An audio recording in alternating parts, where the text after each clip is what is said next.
Subscribe کریں ہمارے channel کو اور بیل آئیکن کو کلک کریں تاکہ ہماری ہر نئی آنے والی ویڈیوز آپ تک بآسانی پہنچ سکے۔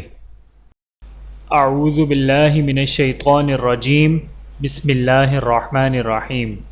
تمام دیکھنے اور سننے والوں کو السلام علیکم ورحمۃ اللہ وبرکاتہ، اور میں آپ سب کو اپنے چینل میں خوش آمدید کہتا ہوں۔ اور آج کی ہماری اس ویڈیو کا عنوان ہے صدقۃ الفطر کے احکام اور مسائل۔ آئیے جانتے ہیں اس ویڈیو میں۔ بسم اللہ الرحمن الرحیم۔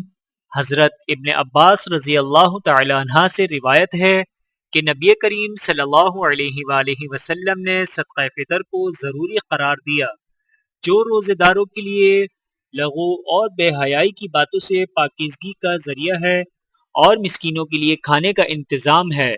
بحوالہ ابو داؤد۔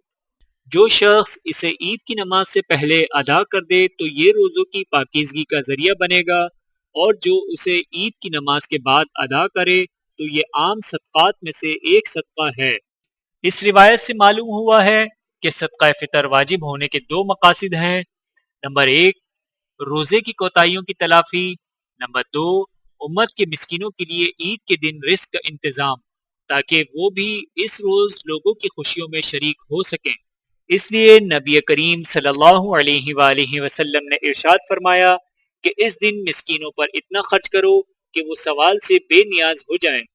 اس لیے صاحب وصیت مسلمانوں پر لازم ہے کہ وہ صدقۃ الفطر بر وقت اور اپنی حیثیت کے مطابق مندرجہ ذیل اشیاء میں سے ادا کرنے کا اہتمام کریں۔ صدقۃ الفطر گندم، جو، کھجور، پنیر اور کشمش میں سے کسی بھی ایک کے اعتبار سے دیا جا سکتا ہے۔ اللہ تعالی ہم سب کو اس پر عمل کرنے کی توفیق عطا فرمائے، آمین ثم آمین۔ ویڈیو دیکھنے کا بہت شکریہ۔ مزید ویڈیوز دیکھنے کے لیے ہمارے چینل کو سبسکرائب کریں۔ اگر ویڈیو پسند آئے تو لائک کریں۔ اچھی بات کو دوسروں تک پہنچانا صدقہ جاریہ ہے۔ جزاکم اللہ خیرا کثیرا۔ اپنا اور اپنے پیاروں کا بہت زیادہ خیال رکھیے گا، اور مجھے دعاؤں میں یاد رکھیے گا۔ Take care. اللہ حافظ۔